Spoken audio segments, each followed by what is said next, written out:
இடத்துல விடுதலை கிடைச்சா போதும் அப்படின்னு நினைப்பாங்க.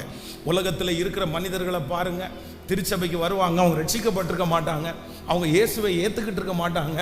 ஆனால் அவங்களுக்கு இயேசுவை ஏற்றுக்கிறதுக்கு ஐடியா கூட இருக்காது. ஆனால் சர்ச்சுக்கு வருவாங்க.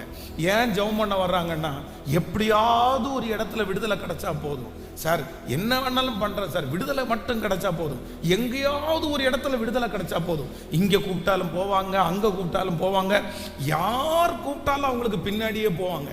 காரணம் என்னன்னா, அவங்களுக்கு விடுதலை கிடைச்சா போதும். ஆனால் ஆண்டவருடைய பிள்ளைகள் அப்படி அல்ல.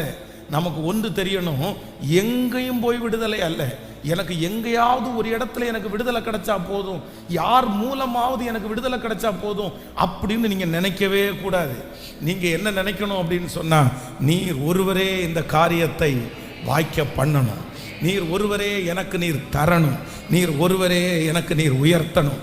இந்த மாதம் நான் நம்புகிறேன், நீங்கள் பலரிடத்திலே சொல்லி வைத்திருக்கலாம், பலரிடத்திலே தேடி போயிருக்கலாம். ஆனால் ஆண்டவர் அதை தாமதம் பண்ணுவதற்கு ஒரு நோக்கம் உண்டு. அதை கர்த்தரே செய்ய போறாரு.